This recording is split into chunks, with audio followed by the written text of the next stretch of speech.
Langkah membuat teks hikayat dan contohnya. Langkah membuat teks hikayat. 1. Tentukan judul terlebih dahulu. 2. Rangkai cerita. 3. Pilihlah ide pokok yang tepat. 4. Usahakan membuat cerita hikayat melalui pengalaman dan juga berdasarkan hal yang logis. Contoh teks hikayat 1. Hang Tuah. Hang Tuah dikenal sebagai seorang ksatria hebat. Pada saat berumur 10 tahun, Hang Tuah dan 4 sahabatnya berlayar ke Laut Cina. Dalam perjalanan, mereka diserang oleh gerombolan bajak laut. Namun mereka dapat melawannya. Kegigihan dan kehebatan para ksatria tersebut menjadikan mereka seorang tuan bendara karena menyelamatkan diri dari serangan bajak laut. Baginda Raja mengangkat mereka sebagai seorang anak angkat. Beberapa tahun kemudian, Baginda Raja berhasil mencari pusat kerajaan baru. Baginda Raja ingin meminang Raden Galuh Mas Ayu yang merupakan putri tunggal seri Batara Majapahit. Sehari sebelum pernikahan, terjadi kegaduhan yang disebabkan oleh Taming Sari. Namun, Hang Tuah berhasil menghalangi dengan menukar keris Taming. Keberhasilan tersebut menjadikan Hang Tuah sebagai seorang Laksmana dan mendapatkan hadiah berupa keris Taming. Bertahun-tahun, Hang Tuah menjadikan kepercayaan raja dan pasti sangat disayang oleh raja, hingga membuat yang lain merasa iri.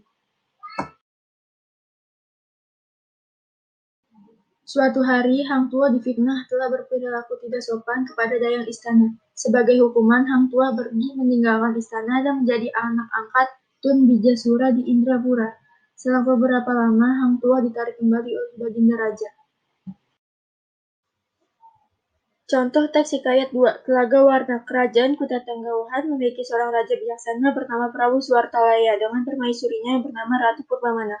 Namun kebahagiaan mereka belum lengkap karena tak kunjung mendapat momongan. Pada suatu hari, sang raja bertapa di sebuah gua dan memohon doa akan mendapatkan momongan. Tibalah saatnya acara dimulai. Semua rakyat berkumpul dengan sangat antusias dengan kehadiran Raja Permaisuri dan juga sang putri. Rakyat memberikan kotak berisi kalung pada raja. Sang raja dan permaisuri memberikan kotak pada putri dan meminta untuk membukanya. Melihat kalung tersebut, putri enggan untuk membuka dan tidak terlalu tertarik dengan hadiah tersebut. Di depan rakyat dan kedua orang tuanya, putri membanting kalung hingga jatuh berkeping-keping. Ratu menangis melihat kelakuan putrinya. Semua rakyat juga ikut menangis tiada henti, sampai istana basah oleh air mata. Tiba-tiba, dalam tanah keluar air yang sangat deras dan semakin banyak. Kerajaan Kuta Tanggawahan tenggelam dan tercipta sebuah danau. Konon, danau tersebut sering berubah warna ketika memantulkan cahaya matahari. Warga percaya perubahan warna pada danau dikarenakan kalung dari Putri Gilang Rukmini. Karena perubahan warna itulah, telaga tersebut dinamai Telaga Warna.